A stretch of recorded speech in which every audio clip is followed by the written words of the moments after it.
Yeah. Salut tout le monde, bienvenue sur le plateau d'NFL Extra. Je vais rater d'entrée, elle était belle ça là. Et votre émission de débrief Foot US tous les mardis sur beIN Sport pendant 45 minutes. Une émission placée sous le signe de l'objectivité et de l'impartialité journalistique. Bonjour Lionel Buton, bonjour Marc-Angelo Souma. Bonjour à tous les deux, avec le maillot bien joué le 1-8 sur le torse. Voilà. Ça va Lionel, beau t-shirt. Oui, écoutez, j'ai fait le premier qu'il y avait dans le placard. Oui, bien sûr, moi aussi, je savais pas quoi mettre aujourd'hui, Ouais. du coup j'ai mis ce qui passait par là. Marco, je comprends pas, le dress code, t'as pas... Objectivité. Ça va, tout va bien? Impartialité. On va essayer d'y penser, c'est promis. Bon, vous avez compris qu'on parlera un petit peu des Broncos aujourd'hui dans l'émission. Vous savez quoi, on va se lancer tout de suite au boulot, messieurs, dans cette première affiche qu'on va vous débriefer et on va donc vous emmener à Denver. Dans le Colorado, où il neigeait, tiens, ce week-end, ce dimanche, ça a été peut-être annonciateur de choses particulières sur la pelouse, Lionel. Un petit coup de froid peut-être pour les Chiefs en perspective, eux qui avaient réussi à amasser des victoires depuis justement Peyton Manning. Les Broncos n'avaient plus battu les Chiefs et ils vont commencer avec ce touchdown de Javonte Williams. Et Patrick Mahomes ne se sent pas très bien. Il était un peu grippé avant le match, c'est ce qu'il a déclaré par la suite. Les Chiefs qui arrivent à marquer des points, mais pas de touchdown, hein, une stérilité en red zone pendant ce match.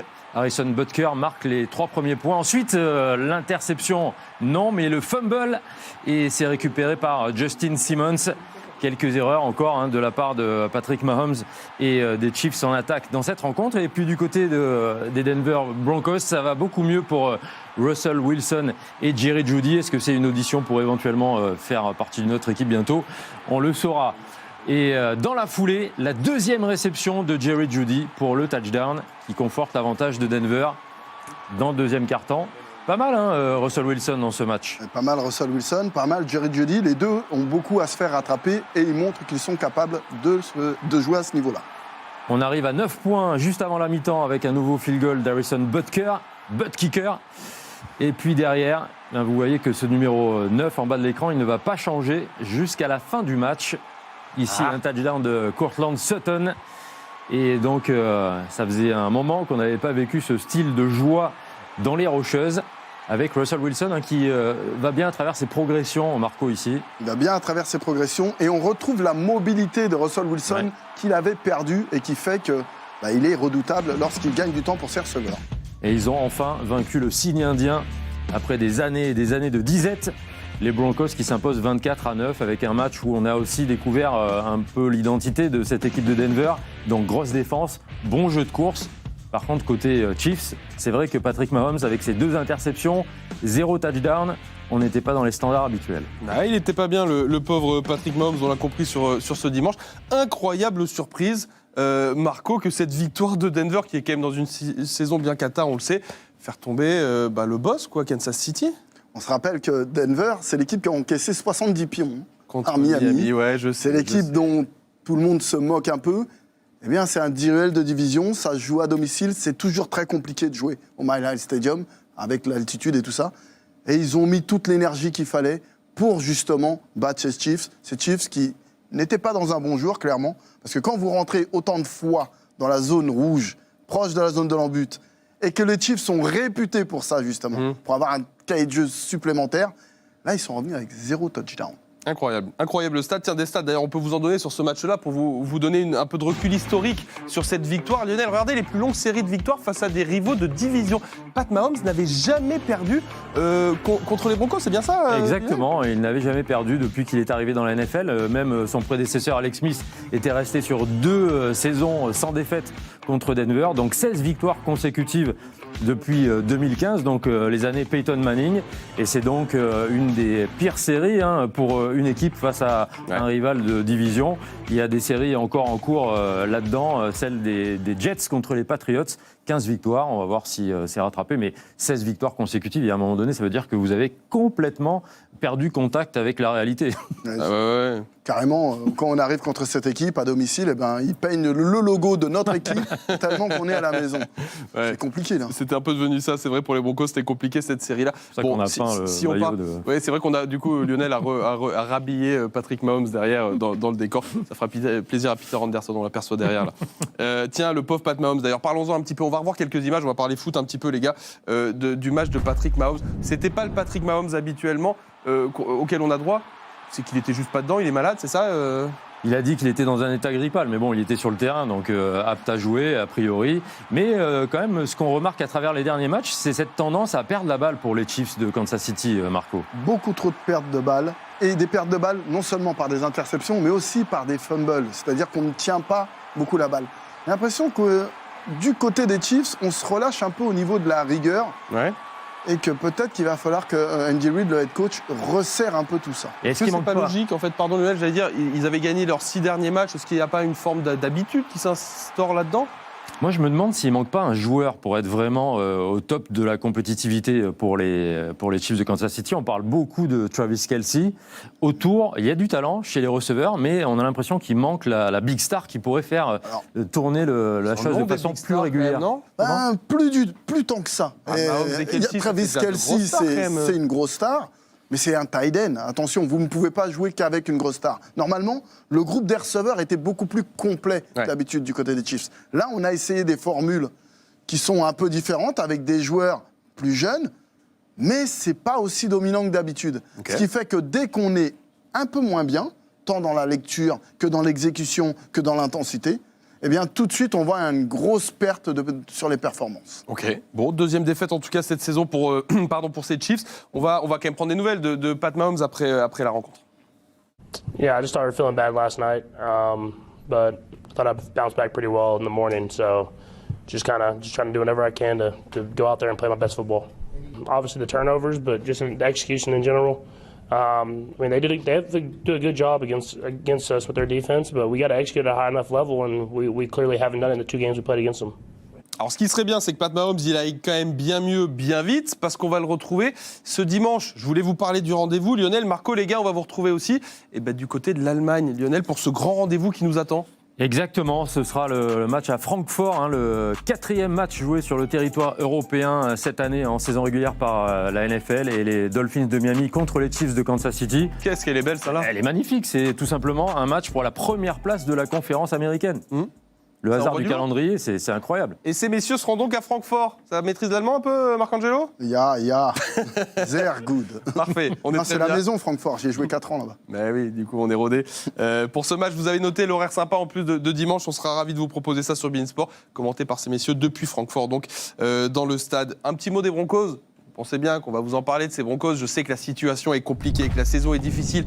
3 victoires, 5 défaites. Attention, on n'est pas en train de dire, malgré toutes les blagues qu'on a balancées, qu'ils vont gagner le Super Bowl cette année. Mais ça frémit un petit peu à Denver, Lionel. Il y a du mieux, la défense s'est réveillée alors qu'elle a été pitoyable depuis le début de saison. Et puis Russell Wilson a montré un peu mieux de compréhension du jeu. Jerry Jeudy a sorti les mains. Il s'est passé quelque chose. Alors, est-ce que c'était du fait de la motivation d'affronter les Chiefs, face à qui ils ont déjà perdu cette saison quelques semaines plus tôt ? Allez savoir, mais c'est sûr que ça frémit légèrement. Il y a ça, et puis il y a aussi le fait que le nouveau coach, Sean Payton, est arrivé avec un nouveau système, une nouvelle philosophie. Il faut laisser un peu de temps pour que tout ça prenne quand même. Ouais. On ne change pas une équipe comme ça, justement, qui a perdu 15 matchs d'affilée, 16 même, en 2 semaines. Il faut laisser un peu de temps. On est toujours dans la première partie de saison. Cette équipe des Broncos va s'améliorer parce qu'ils ont des bons joueurs et ils ont un bon coach. Donc, en deuxième partie de saison, même si ça ne garantit pas les playoffs, les Broncos seront meilleurs et seront beaucoup plus compétitifs parce qu'il y a de la qualité là-bas et qu'on est suffisamment malin pour faire ce qu'il faut. C'est en tout cas une belle victoire marquante pour Denver et je peux vous dire que le public s'en souviendra de celle-ci face à Patrick Mahomes et compagnie. On passe à une deuxième affiche qu'on vous débriefe dans NFL Extra aujourd'hui. Un duel de division entre Eagles et Commanders, 2 équipes qui s'étaient déjà rencontrées pour la Week 4 et bizarrement, Lionel, les Eagles ont toujours du mal face à cette équipe de Washington. En tout cas, depuis que Jalen Hurts a pris les commandes de cette attaque, à chaque fois, c'est des matchs au couteau face aux Commanders. Donc encore un match entre rivaux de division dans la NFC East.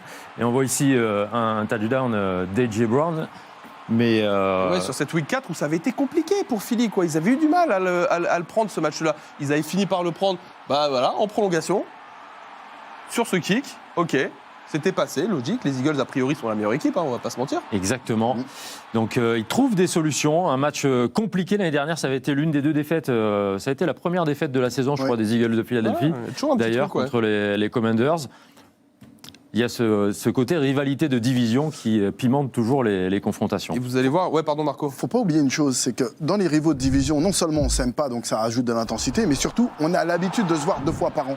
Donc Ah oui. on connaît exactement quelle tactique, quel style, comment vous prendre. Donc ça fait qu'à chaque fois, c'est compliqué. Et c'est compliqué aussi dans le match numéro 2 entre les 2 équipes cette année. Donc après la victoire 34-31, on part sur un début de match plutôt favorable pour les Commanders avec ce magnifique touchdown de Terry McLaurin. Terrible, Scary Terry a encore frappé. Il est vraiment au sommet de sa forme en ce moment. Et ils vont faire le doublé, les Commanders, avec Jahan Dodson. Et c'est très bien vu, très bien joué, surtout par le quarterback Sam Howell. Par contre, en face, difficile de résister Ah ouais. à la paire Jalen Hurts et A.J. Brown. Quelle belle salade réception. C'est magnifique. À une main, et regardez, il la prend, il la ramène directement vers lui. La deuxième main, tout est sécurisé, les 2 genoux à l'intérieur.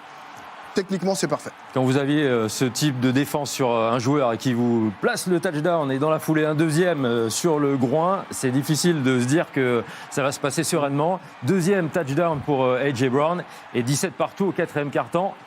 Mais les Commanders, encore une fois, vont faire tout leur possible pour embêter les Eagles avec le touchdown de Logan Thomas.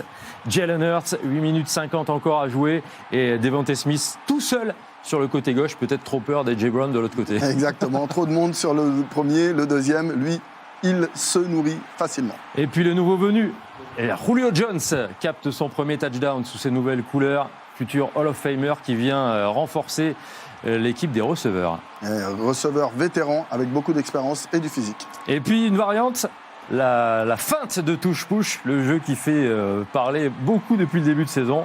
On feinte le jeu à l'intérieur et c'est DeAndre Swift qui va prendre tout le monde à rebrousse-poil et aller marquer un touchdown qui finalise la victoire des Eagles à nouveau 38-31, encore un score incroyable. Ouais. Et donc un Jalen Hurts quand même de très haut niveau, 4 touchdowns lancés dans ce match. Des efforts défensifs à revoir, mais des copies notamment pour A.J. Brown, c'est tout simplement somptueux de terminer encore avec une fiche à 130 yards et 2 touchdowns pour le receveur. Et on va en reparler d'A.J. Brown dans une seconde, mais d'abord Marco, un mot sur cette capacité à gagner les matchs des Eagles, c'est fou, c'est compliqué, on l'a vu, mais au final c'est aujourd'hui le meilleur bilan de NFL. Et oui, c'est toujours dans la douleur, mais il trouve un moyen de gagner les matchs. Et ça, c'est intéressant, même quand tu joues mal, de pouvoir trouver un moyen de gagner les matchs. Ça en dit beaucoup sur le caractère de C'est un l'équipe. petit signe en général, les équipes qui vont loin, il y a un peu de ça. Exactement, mais il ne faut pas se relâcher après. Il faut continuer à se battre pour ça. Et là, pour l'instant, les Eagles, ils se positionnent surtout pour la première place de la division. Qu'est-ce que ça fait ? Ça fait que vous n'avez pas à jouer le premier tour de play-off. Ça fait que vous allez jouer tous les matchs de play-off à domicile. C'est un énorme avantage s'ils veulent retourner au Super Bowl. Bon, on va se concentrer un peu sur celui qui était la star. Lionel en a parlé sur cette rencontre-là. C'est A.J. Brown. Il est en train de tout cartonner en ce moment et on l'écoute après la rencontre. Most importantly, I'm so happy we just got this win. You know, it really wasn't going our way at first, but we found a way, and I think that was huge for this team. So. Where's that one? I play for God, man. I don't try to play for man. You know, I don't try to play for the expectations of man. You know, and I feed myself. The only positive thoughts I need to feed myself. You know, I remove myself from social media, and you know, I know people come up and tell you, but you know, you got to be humble in this game. You got to come out and prove it each and every week. You know, and that's what I'm trying to do. I'm trying to come in and work and strive to be better each and every day. And so. Ouais, le discours qui a l'air sincère, en plus d'A.J. Brown, que j'aime bien à lire là. Les stats qu'il est en train d'enchaîner, les gars. 125 yards minimum, il l'a enchaîné sur 6 matchs consécutifs. Ouais. Est-ce qu'on serait pas, on sait que c'est rare pour un receveur, Lionel, est-ce qu'on serait pas sur un candidat MVP ? Il peut rentrer dans la discussion, évidemment, parce que ce qu'il est en train de réaliser, donc 6 matchs à plus de 125 yards, et la facilité à aller chercher des ballons qui sont contestés, la facilité à localiser le ballon dans les airs, la qualité des mains et l'apport qu'il a sur cette équipe offensivement, et évidemment, il rentre dans la discussion, Marco. Et bien entendu, d'autant plus que ce type de joueur, il vous retire 2 défenseurs de la ligne. Sur le deuxième touchdown qui marque, il y a 2 défenseurs dessus. Jalen Hurts a tellement confiance en lui qu'il lance quand même la balle et il redescend avec. Ça fait que vous jouez une défense contre Philadelphie, vous êtes déjà un joueur de moins que l'adversaire, simplement parce qu'il faut mettre 2 joueurs sur A.J. Brown, et même avec ces 2 joueurs, il va quand même faire les 120 yards. Un bon match pour un receveur, un très bon match, c'est 100 yards. Oui, il va explose, au-delà à chaque fois. Et il faut rappeler, peut-être pour les gens qui découvrent un peu la NFL, qu'en général, le MVP, c'est souvent un QB, Lionel. Enfin, c'est rare. C'est assez rare. Quarterback, running back, c'est souvent ces positions. Receveur, il n'y en a jamais eu. Des MVP de la Ligue. Non, il n'y en a pas eu. Non, Parce que même Jerry Rice n'a pas été. Il y a eu des Iceman Trophy receveurs. Il y a eu des MVP du Super Bowl receveurs. Mais pas de la saison. Non. A priori, D'ailleurs, mais... il y a 2 joueurs qui peuvent rentrer dans la discussion. Il y a Tyreek Hill aussi, qui est un peu dans les statistiques comparables. Et on en parlera tout à l'heure de Tyreek Hill, parce que lui aussi, c'est vrai qu'avec Miami, il fait des trucs absolument incroyables. Voilà, 7 victoires, 1 défaite pour ces Eagles, le bilan de la meilleure équipe de NFL. Qu'ont fait les Dallas Cowboys ce week-end? Ils accueillaient les Rams de Los Angeles et c'est Oscar Sabatier qui vous résume la rencontre.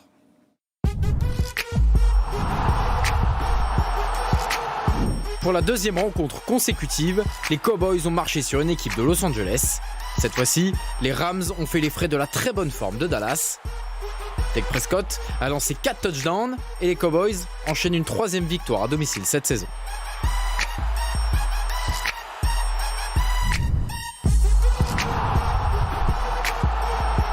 Réaction attendue pour Détroit lors du Monday Night Football. Après la lourde défaite face à Baltimore la semaine dernière, les hommes de Dan Campbell ont parfaitement maîtrisé des Raiders encore en grande difficulté malgré le retour de Jimmy Garoppolo.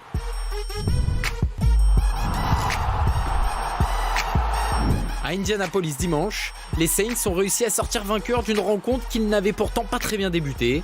L'homme à tout faire Taysom Hill a inscrit 2 touchdowns et Rashid Shaheed 1 sur cette superbe réception avant la mi-temps. New Orleans ne sera plus rattrapé et revient à l'équilibre, tandis que son adversaire, les Colts, tombe à 3 victoires, 5 défaites.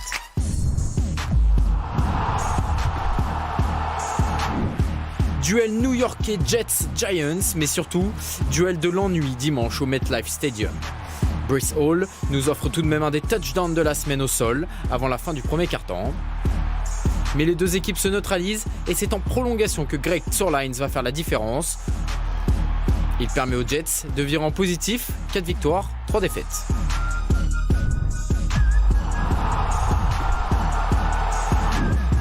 Les Chargers avaient besoin d'engranger de la confiance à domicile face aux Bears lors du Sunday Night Football.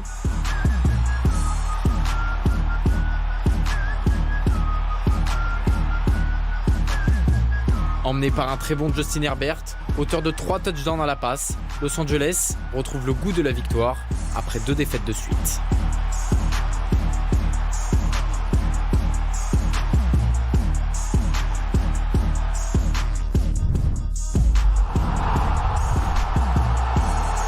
Duel 100% NFC North entre Vikings et Packers.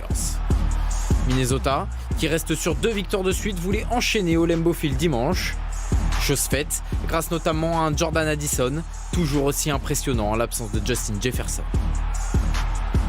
Victoire pour les Vikings, mais énorme point négatif, la blessure de leur quarterback, Kirk Cousins.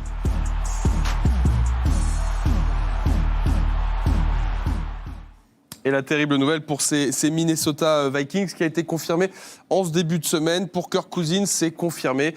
Rupture du tendon d'Achille pour le QB des Vikings. Bon, évidemment, c'est une terrible nouvelle, Lionel, pour lui, bien sûr, pour sa franchise aussi. Oui, parce qu'ils étaient en train de revenir, de reprendre contact avec le reste des équipes compétitives cette saison. 4 victoires, 4 défaites. On commençait à croire que pouvait relancer la machine, et puis une terrible nouvelle comme la rupture du tendon d'Achille de Kirk Cousins, c'est quand même le moteur de cette équipe, le quarterback. Qu'est-ce qu'on fait maintenant quand on est les Vikings? On essaie de combler le manque ou on se débrouille pour la fin de la saison et on bricole? On espère peut-être que soit on a quelqu'un en réserve dans l'effectif, soit on se tourne vers le marché des transferts qui arrive à son terme. Mais c'est compliqué de prendre la vraie décision. Marco, c'est quoi la solution pour eux là? C'est compliqué parce qu'ils n'ont pas de quarterback qu'ils ont mis sur le banc de touche qui serait le futur espoir. Bien sûr. Donc là, avec une blessure qui arrive juste avant la fin des transferts, bah, soit C'est panique à bord, quoi, un peu. Ouais. voilà, c'est panique à bord, parce que le message que vous allez envoyer si vous ne faites rien à toute l'équipe, c'est Si on abandonne la saison. voilà. Eh ouais. Donc c'est un gros risque. Et là, il va falloir aller chercher un quarterback passé de prime qui est free agent, qui n'est pas sur une équipe. Il y a 2-3 noms qui peuvent sortir. Ryan Mais Tannehill, voilà. un petit peu dans les noms annoncés en ce moment. Mais Exactement. Il y a des gens qui peuvent venir et être efficaces dans 2-3 semaines. Ok. Mais ne croyez pas que le garçon va venir dès la semaine Dimanche 1 et être là, quoi. et ça va bien aller.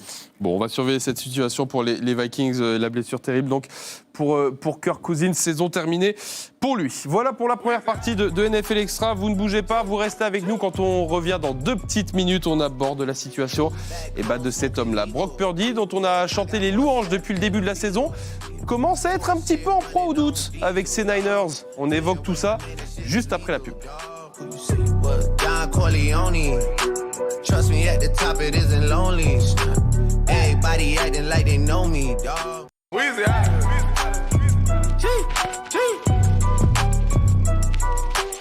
NFL Extra partout, on est toujours avec Lionel Buton, avec Marc-Angelo Souma pour vous parler de cette 8e semaine de saison régulière NFL.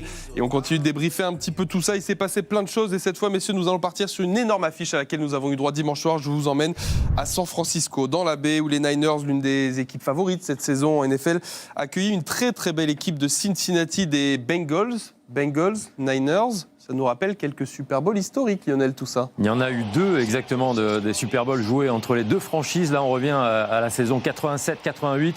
Super Bowl, il reste 3 minutes lorsque Joe Montana prend la main au début de cette série. Il y avait 92 yards à couvrir. Il a des stars à ses côtés comme ici Jerry Rice sur la réception et Roger Craig. C'est le dernier match coaché par Bill Walsh et il va réussir tout simplement 8 passes sur 9 dans ce drive. Joe Montana, exceptionnel. La seule passe qu'il lance, c'est en touche pour arrêter le chronomètre et se reconcentrer un peu. À ce moment-là, Koffer se prépare à frapper un field goal. Mais non, on va aller jusqu'au bout, jusqu'au touchdown pour John Taylor. Et la victoire finale pour San Francisco face à Cincinnati. Et donc le 3e titre de la carrière de Joe Montana. C'est bien ça, cette franchise qui est en train de prendre son essor, de devenir une véritable dynastie. Quand on éduque un petit peu nos jeunes abonnés, Marco, là, voilà les images de Joe Montana. Et oui, Joe Montana, c'est la version Tom Brady d'avant Tom Brady. C'est-à-dire le quarterback. En mieux ou en moins bien? Alors, on vous remettra un jour les débats sur les réseaux sociaux qu'ils ont eu avant l'émission, ces deux-là. Bon, c'était quelqu'un de très fort, quoi, voilà. C'était quelqu'un de merveilleux qui est allé à 4 Super Bowls, qui a gagné les 4. Ouais. Je dis ça, je dis rien. Ah mon Dieu. Bref, on en revient à cette belle année 2023 et cette fois, les Niners accueillent les Bengals. Joe Burrow contre Brock Purdy, il y avait du beau monde. Eh oui, il y avait le Joe Cool original, Joe Montana, mais il est face au Joe Cool actuel qui est Joe Burrow. Et c'est l'actuel qui va ouvrir les hostilités avec ce touchdown lancé vers Tyler Boyd. L'ouverture du score dans la baie pour Cincinnati qui est en train de reprendre aussi de belles couleurs. Il visait un 3e succès consécutif. Tyler Boyd dans le coin, c'est solide. Ah, c'est parfait. Et puis il y a ce set de receveurs qui est merveilleux. Tyler Boyd en fait partie. Ils sont ultra efficaces. Et puis en face, il y a l'inévitable CMC. Christian McCaffrey, vous lui donnez la balle, ça fait touchdown. C'est son 13e de la saison en cumulé. Et c'est la 17e fois d'affilée qu'il marque lorsqu'il est sur un terrain. Tous les matchs. À tous les matchs, C'est voilà. La cote, comme vous le disiez, Rémi, un petit peu plus tôt dans la journée, elle a diminué. On a ici André Iosivas et sur une action gratuite à la fin du premier quart-temps, Joe Burrow lance sa 2e passe de touchdown. Les Bengals prennent les devants, 17-10. Avec un succès qu'on n'avait pas rencontré depuis un moment aussi dans le jeu au sol. Et puis des erreurs de Brock Purdy qui est intercepté ici par Logan Wilson. Encore intercepté 2 fois dans ce match, Marco. Ouais, on commence à voir un peu l'armure se fissurer et les problèmes de Brock Purdy apparaître. Le salto arrière de Jamar Chase, après avoir marqué ce touchdown. Oh là là. Et ensuite, Oh là là. Brock Purdy, l'impro, il est fort quand même. Il fait des choses qui fait sont ça, un peu tendancieuses par moment, mais ce genre d'impro pour un joueur de deuxième année, c'est quand même fantastique. Et les Niners sont encore une fois dans le match. Ils reviennent à 24-17 sur un deuxième touchdown de Christian McCaffrey. Donc il n'y a pas eu vraiment de roost, comme on dit, dans leur série délicate, mais les fins de match sont impossibles à gérer pour San Francisco en ce moment. Touchdown de Mixon pour finir et s'imposer 31-17. Donc le Super Bowl 87-88 est vengé par Joe Burrow. 25 ans plus tard, allez hop. Mais 283 yards et surtout le pourcentage de passes complétées. Seulement 4 passes ratées par Burrow dans ce match. Joe Mixon retrouvé, Jamar Chase à 100 yards. En face, regardez, alors c'est Brock Purdy et non pas Joe Burrow pour San Francisco. Oui. Mais 365 yards pas joué contre Joe Burrow, et 2 interceptions. Ça devient la constante gênante pour San Francisco et Brock Purdy. Ce qui est un petit peu gênant dans cette histoire, c'est surtout qu'ils enchaînent 3 défaites d'affilée. Eux qu'on désignait comme les favoris pour aller au Super Bowl dans cette conférence, 5-0. Ils sont à 5-3 désormais, Marco, qu'est-ce qui se passe? Un peu de ralentissement dans l'intensité, ça on en avait parlé. Mais surtout, les équipes commencent à comprendre comment jouer San Francisco. Et la deuxième chose, c'est on voyait beaucoup San Francisco d'abord prendre l'avantage et ensuite gérer avec son jeu de course et faire ce qu'il faut. Donc Brock Purdy était dans une situation où il a juste à gérer. Okay. Là, maintenant, l'adversaire prend l'avantage et il faut que San Francisco rattrape le score. Là, c'est une autre situation parce qu'à Brock Purdy, on ne lui demande plus de gérer, on lui demande de gagner le match. C'est pas la même histoire. Ouais. Exactement. Et là, peut-être qu'il n'est pas encore prêt, même s'il y a des bonnes stats, il y a ces moments de génie, on a vu. Exactement. Oui, il y a des éclairs Mais de il y a génie. ce moment où il faut ne pas commettre d'erreur ou bien savoir lancer la balle en touche. Et il n'a Ça, il pas n'y est pas encore encore, cette conscience sur on n'a rien, eh bien ne prenons rien. Regardons un petit peu en chiffres ce que ça donne. On va comparer avec Joe Burrow là, qui revient fort depuis sa blessure de début de saison. Sur ces 3 derniers matchs, Lionel, qui sont 3 défaites du coup pour les Niners, forcément c'est un peu dur pour Brock Purdy. Oui, c'est dur pour Brock Purdy, surtout le ratio touchdown-interception. Donc le rating en prend un coup, 77, c'est quand même très moyen. Et pour Joe Burrow, avec des statistiques assez inversées, 77% de passes complétées, 8 touchdowns, 2 interceptions. On retrouve le Joe Burrow qui est allé au Super Bowl il y a 2 saisons. Très clairement, c'est des statistiques sur un échantillon réduit de MVP pour Joe Burrow. Il joue à un niveau incroyable. Il ne faut pas oublier, les Bengals, ils ont l'habitude de faire ça. Chaque saison, sur les 3 dernières saisons, ils commencent très mal et puis d'un coup, ils prennent feu. Et ça, on peut le mettre aussi au fait que la pré-saison, maintenant, c'est plutôt pour se reposer. Ça veut dire qu'on ne joue pas les titulaires, on est tranquille et on se sert des premiers matchs de saison pour vraiment se caler. Là, les Bengals, ils sont calés. Et on voit un peu Brock Purdy à 2 visages dans cette fin de match pour comparer un peu les 2 hommes. Brock Purdy, capable de ce type d'improvisation. Effectivement, il n'est pas à la cause de tous les problèmes de San Francisco, mais il prend aussi des risques parfois inconsidérés. Et on l'a vu dans des matchs qui étaient gagnables contre les Browns de Cleveland notamment, ou la semaine dernière, et encore une fois contre les Bengals aujourd'hui. Dans une situation, comme disait Marco, où il faut aller chercher le match, ne pas commettre l'erreur, il a tendance à parfois perdre un peu les pédales, ce qui n'est pas le cas ici. Et encore une fois, c'est pour ça que tous les joueurs sont derrière lui. Ils disent, si on en est là aussi avec 5 victoires, malgré les 3 défaites, c'est aussi grâce à Joe Burrow. L'interception de Logan Wilson, par exemple, ou l'interception de Jermaine Pratt dans cette rencontre ont fait la différence, ont fait pencher la balance du côté de Cincinnati à un moment où on avait besoin qu'ils ne commettent pas ce type d'erreur. Ouais. Alors, puisque le grand débat du coup aux États-Unis, je lisais, était sur le niveau de Brock Purdy, comme on est en train d'en parler un petit peu ici, il y en a un qui a pris sa défense après la rencontre hier. C'est le linebacker des Niners, c'est Fred Warner. On va l'écouter. You want me to say no? I mean, come on now. Like, the thing is the quarterback is always going to receive the blunt end, like the brunt of the criticism. But Brock is like the least of my worries. Brock is made of the right stuff. Yeah, can he protect the ball better? Sure, but he's the reason why we have a chance to win games in every single game that we're in. Like, right now, I can't, like, the common denominator right now is that I haven't been able to say in the last 3 losses that, man, the defense had our best outing, we just happened to lose. We're not playing good football on our side. And that's the reason why we haven't won the last 3 games. And that's got to get figured out. And it will get figured out. Voilà, Fred Warner qui prend la défense de son quarterback. Bon, c'est un peu normal en même temps, mais... Moi, j'adore déjà le personnage, et puis on voit quand même l'unité qui reste la force des 49ers. Effectivement, on connaît une passe difficile, 3 défaites, mais on a gagné 5 matchs aussi. Ça situe San Francisco dans le top des équipes de la NFC. Il y a des problèmes à résoudre. On va profiter de la semaine de repos pour remettre les choses à plat. Peut-être aussi reposer quelques organismes. On n'a pas mentionné qu'il manquait des joueurs comme Trent Williams ou Deebo Samuel. Dans ce match, c'est des superstars de l'équipe de San Francisco. Donc, état de crise, peut-être pas encore. On n'y est pas tout à fait. Bon, défaite en tout cas pour les Niners ce week-end. On enchaîne sur une autre affiche. Nous allons voir ce qu'ont fait tes Browns, Marco, ce week-end. Les Browns qui se déplaçaient à Seattle. Des Browns toujours privés de Deshaun Watson. Du coup, c'est PJ Walker qui démarrait, Lionel.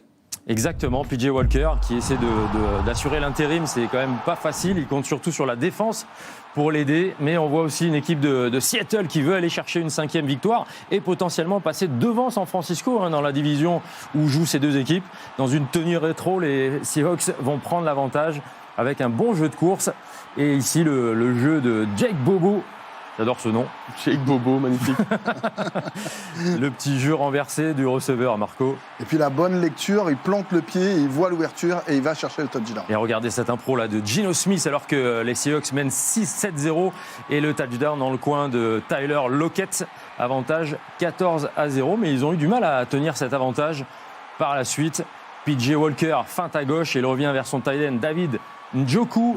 Il va rebondir sur le défenseur au sol. C'est ce qui lui permet de passer la ligne et de faire valider ce touchdown. Donc les Browns sont toujours dans la partie. Et on a la vérification vidéo ici. Il ne touche jamais le sol. Il rebondit sur le défenseur. Il passe la ligne. C'est et génial. ça lui donne ce touchdown. Magnifique image. Ensuite, un coup de pied à 3 points à 32 yards. On est toujours dans le premier quart-temps. 17-7 pour les Seahawks. Et le jeu de course avec Kareem Hunt. Donc on rappelle la blessure de Chubb qui a quand même réorienté la philosophie des Browns en attaque. Mais Kareem Hunt qui a retrouvé sa place et qui ramène les Browns à 3 points de distance. Et on revient même à égalité grâce à Dustin Hopkins au 3e quart-temps. Les Browns vont même prendre l'avantage, toujours avec un coup de pied à 3 points. Et la défense des Seahawks va faire la différence, puisqu'avant le touchdown de Jackson Smith-Njigba, il y a une interception qui fait tourner le match en faveur des Seahawks. Donc c'est quasiment une victoire au buzzer pour les Seahawks de Seattle. Une victoire archi importante entre deux équipes qui avaient le même bilan de 4 victoires, 2 défaites au début de la rencontre. Et les statistiques. Alors Geno Smith, voilà, on lui reproche ses 2 interceptions, mais par ailleurs ça reste quand même très solide. Et on a cette identité très axée course aussi avec Kenneth Walker, 66 yards. C'est solide quand même ce que propose Seattle. Seattle, ils se sont vraiment bien réorientés. Rappelez-vous, l'année dernière, on disait Seattle, c'est fini. Ça y est, ils ont envoyé Russell Wilson de l'autre côté. On peut les mettre à la poubelle. On a découvert un nouveau Geno Smith, on a découvert une équipe qui a très bien drafté, qui a pu jouer la défense et qui a couru en fait avec l'ancienne formule, participation en play-off quand même. Oui, bien sûr. Et cette année, malgré le fait d'avoir San Francisco dans la poule, c'est le numéro 1. Ouais, 5 victoires, 2 défaites. C'est vrai que c'est un meilleur bilan aujourd'hui pour ces Seattle Seahawks. La défense, les gars, aussi, on a parlé avec Lionel là, sur la fin de match, on va vous la montrer, cette défense des Seahawks. Ils provoquent, si je dis pas de bêtises, 3 sacks, 3 turnovers aussi. Exactement. Donc on a beaucoup parlé de la défense intraitable des Browns de Cleveland, mais avec le recrutement qui a été fait à l'intersaison, Marco, les Seahawks de Seattle ont énormément progressé dans ce domaine et ça va peut-être être encore mieux maintenant qu'ils ont récupéré les services de Leonard Williams de New York. Mais effectivement, ça participe complètement au succès et c'était vraiment un des axes de travail majeurs pour l'organisation à l'intersaison. Et oui, historiquement, cette équipe, elle est défensive. Et quand ils gagnent le Super Bowl et qu'ils participent à un autre... Les John of Boom. Exactement. On parlait de la défense. Ouais, bah oui. Il a fallu retrouver un peu ses valeurs. C'est pour ça qu'ils ont beaucoup investi sur le côté défensif, tant avec des safeties qu'avec des gros hommes de ligne. Et Leonard Williams va encore les aider parce qu'il vient de la côte ouest également. Ouais. Donc on retrouve l'identité des Seahawks. Et il manque plus que... qu'on retrouve un peu un Marshawn Lynch qui va être Kenneth Walker. Ah, il est fort. Et là, ça pourrait va fonctionner. Ouais. Exactement. En tout cas, le bilan est beau pour ces Seahawks, 5 victoires et 2 défaites. Désormais, il nous reste 6 affiches à voir tout en images et c'est notre expert numéro 1 de la team NFL Extra, Florian Michel, qui va nous raconter ce qu'ont fait les Panthers ce week-end. Ils ont gagné, enfin.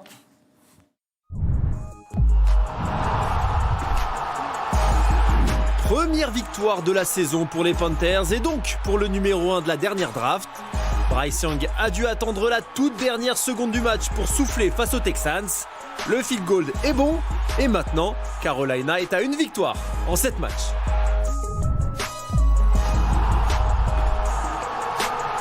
La saison des Dolphins continue tranquillement face aux Patriots.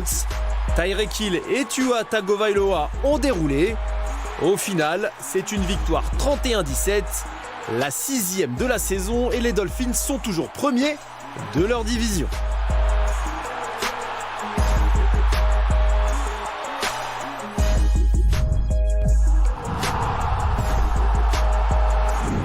Baltimore s'impose à l'extérieur dans l'Arizona avec une défense solide et un Gus Edwards efficace au sol avec 3 touchdowns. Les Ravens finissent à 31-24 et eux aussi restent en tête de leur division.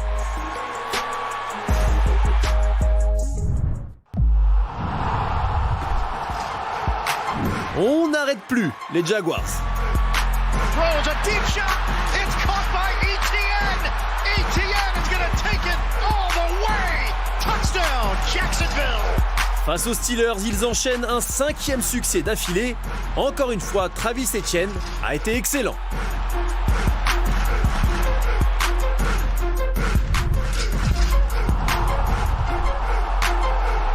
Après une défaite face aux Pats, les Bills se reprennent contre Tampa Bay. Josh Allen a fait le job avec 324 yards à la passe et 2 TD. Baker Mayfield, lui, a eu plus de mal. Pourtant, les Buccaneers pouvaient revenir en toute fin de match.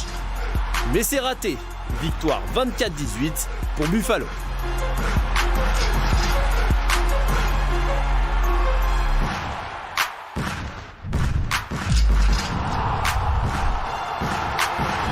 Première titularisation de Will Levis qui remplace Ryan Tannehill au poste de quarterback pour les Titans. Et il a livré une prestation exceptionnelle face aux Falcons. 4 touchdowns pour le rookie et une victoire qui fait beaucoup de bien à Tennessee. Parfait dans les temps forts et au final ultra efficace. Will Levis devrait encore être titulaire ce jeudi face aux Steelers. Alors ça, c'est quand même l'incroyable histoire de ce week-end. Il s'appelle donc Will Levis, vous avez compris, il a 24 ans, c'est le 33e pick de la dernière draft. Et il est venu, Lionel, remplacer Ryan Tannehill et c'est la nouvelle star en fait. Bien oui, on attendait de savoir ce qu'il en était avec Tannehill, mais première titularisation, il lance 4 passes de touchdown avec DeAndre Hopkins. Il avait joué pour Kentucky dans ses dernières années universitaires avec l'ancien coordinateur des Rams de Los Angeles, Liam Cohen, qui a complètement développé son jeu, donc il était prêt à jouer chez les pros. L'opportunité s'est présentée. Il était éventuellement vu comme un joueur à drafter au premier tour. Finalement, il a été le premier du deuxième tour. Et la première occasion a été incroyable. 4 passes de touchdown pour un rookie. C'est pas arrivé depuis 2015. J'ai une colle pour Marco. Est-ce que vous vous rappelez qui était le dernier ? C'était pas Cam ? Non. C'était pas Cam. C'était le QB des Buccaneers. Non, c'était le QB des Mariota. Titans du Tennessee. Marcus Mariota, le dernier à l'avoir fait. 2015, premier match, 4 touchdowns. C'est arrivé aussi avec Fran Tarkenton lorsqu'il a commencé. Mais là, ça remonte à plus tôt. C'était dans les années 70. Ouais, là, je suis un peu battu. Mais c'est monstrueux quand même, les 4 touchdowns. C'est leur QB d'avenir ou pas, Marco, Will Levis, ou c'est trop tôt ? Faut attendre. On a l'exemple de Marcus Mariota qui était dans la franchise, qui a lancé 4 touchdowns. Puis ça n'a vraiment pas été leur QB d'avenir. Ouais. Mais néanmoins, il a des aptitudes. Il va falloir maintenant le développer. Et quand je dis le développer, c'est-à-dire le mettre dans les situations où il peut apprendre gentiment et pas le lancer au feu comme ça, tout simplement. Physique exceptionnel. Physique exceptionnel. Après, c'est le traitement de l'information qui pêche un peu avec lui. Laissons-lui du temps. Ok, 238 yards et 4 touchdowns pour lui. En tout cas, voilà, on a vu les 16 affiches, tout le monde jouait ce week-end en NFL. Il me faut un MVP, messieurs, de cette journée. Il ne faut pas chercher bien loin, je vous préviens tout de suite. Marco, une idée ? Moi, je dirais le petit jeune. Hein. Bah ouais, ça te va ? Ça me va très bien. Will Levis, MVP, incroyable MVP de NFL Extra. Fallait le sentir venir quand même celui-là. Oui, mais pour une première titularisation dans les conditions difficiles du moment pour les... alors c'est pas les Houston Oilers, mais c'est les Tennessee Titans. Vous voyez que les couleurs sont les couleurs de l'époque. Et c'est l'ancienne franchise. Et 19 sur 29, 238 yards 4 touchdowns pour Will Levis qui est arrivé au bureau en tongs. Il est arrivé tranquille, c'est comme s'il maîtrisait complètement son sujet tout de suite. Une journée au bureau tranquille pour Will Levis, incroyable première titularisation. On se fait un petit point sur les classements. Tiens, après 8 journées Lionel de NFL, la Week 8 est terminée désormais. On est quasiment à mi-saison déjà, de saison régulière. Et dans la conférence américaine, on en est là. Les 4 leaders ont 6 victoires et 2 défaites. Avec la défaite des Chiefs de Kansas City, il faudra battre les Dolphins pour essayer d'obtenir la première place en solo dans la conférence américaine. Attention aux Ravens de Baltimore qui sont de mieux en mieux en ce moment. Et puis les Jaguars de Jacksonville, avec 5 victoires d'affilée, sont leaders dans la division sud. Conférence nationale, on passe de l'autre côté où il n'y a plus d'équipe sans victoire désormais puisque les Panthers ont gagné, on l'a vu. Non, par contre, il y a un leader qui est en solo, c'est l'équipe des Eagles de Philadelphie et qui attendent les Cowboys de Dallas pour leur prochain match. Dans la division Nord, le deuxième meilleur bilan de la NFC, c'est pour les Lions de Détroit qui ont battu les Raiders dans le match du lundi soir. Et puis Seattle est passé devant San Francisco avec un meilleur pourcentage de victoires. Ça, c'est une des infos à retenir. Dans la division Sud, par contre, les deux équipes en tête ont 4 victoires, 4 défaites. C'est quand même la division un peu pauvre. Mais il y aura quand même un qualifié en play-off dans celle-ci. Voilà pour le petit point sur les classements. On se regarde le top 10 de la semaine et il y a du très lourd comme d'hab.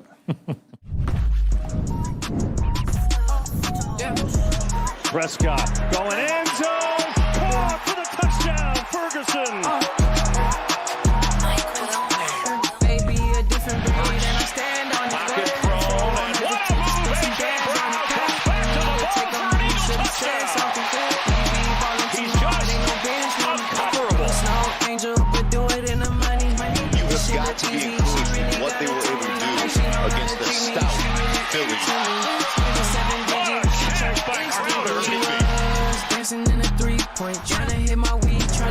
Cowboys bring pressure. Stafford sees it. Fires one. Intercepted. It's another pick six. Deron Bland has his third of the year.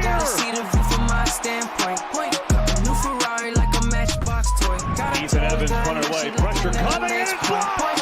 Sam Williams blocked it. It's out of the end zone. Sam Williams came flying in. They'll get a safety out of it. And the Cowboys are flying right now.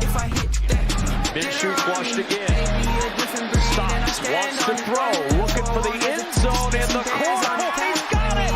Drew Ogletree with the touchdown!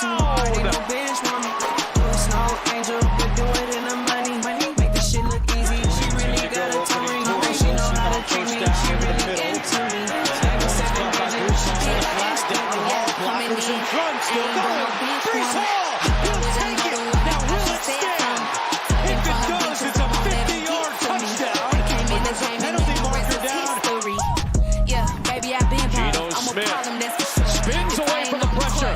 Throws it to and I feel like, yo, bitch, don't even try to send me. Why they put it on the net? I told them put it on the floor. Thank you to my fans in the stands. Let me see your hands. See you dance. Through the air. I feel like the man. I'm that girl, is what I'm saying. I feel bad for my opponents. Tell them sorry in advance. Coverage on the play by Steve. Throws the ball. Firing for the end zone and a running touchdown.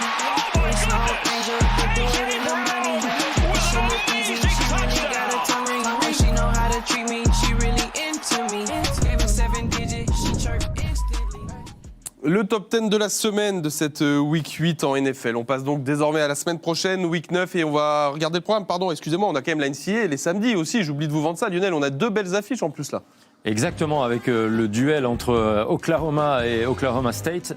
À partir de 20h30, on est encore en décalage avec l'heure d'hiver. Et puis derrière, duel de la Pac-12 entre Washington, qui vise les playoffs cette année, et puis USC, qui a un peu dégringolé ces derniers temps, mais qui a toujours Caleb Williams, un des prétendants majeurs pour la NFL l'année prochaine. Et pour cette Week 9 de NFL, on y vient. Ça débutera jeudi. En highlight, je vous l'ai dit, dimanche, bien sûr, le match de ces messieurs à Francfort. On regarde le programme également. Tennessee, Pittsburgh dans la nuit de jeudi à vendredi. 2 équipes qui cherchent des victoires, qui essaient de se rassurer. On verra Will Levis peut-être encore une fois. Miami, Kansas City à Francfort. Le Red Zone à 19h. La grosse affiche entre Dallas et Philadelphie. Ah ouais, ça là, elle est belle. À 22h20. Buffalo-Cincinnati aussi, c'est un match qui avait amené beaucoup d'émotions l'année dernière avec le cas de Damar Hamlin. Et puis les Chargers contre les Jets, un match qui va valoir cher, même si ce sont deux équipes qui ne sont pas au meilleur de leur forme en ce moment. Bon bah les gars, régalez-vous dimanche là. Vous allez voir du foot? Ça va être du foot, ça va être en Allemagne, ça va être à Francfort, ça va être bien. Et puis franchement, ça va être une grosse affiche aussi. Face à Patrick Mahomes.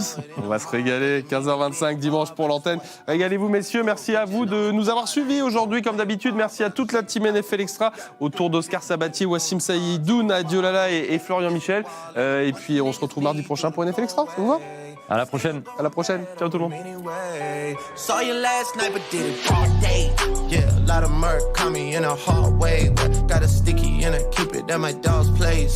Girl, I left you loving magic, now it's all shade. Still going bad on you anyway. Whoa, whoa, whoa, whoa. I can feel like 80 rats in my Marys. Me and Drizzy back to back is getting scary.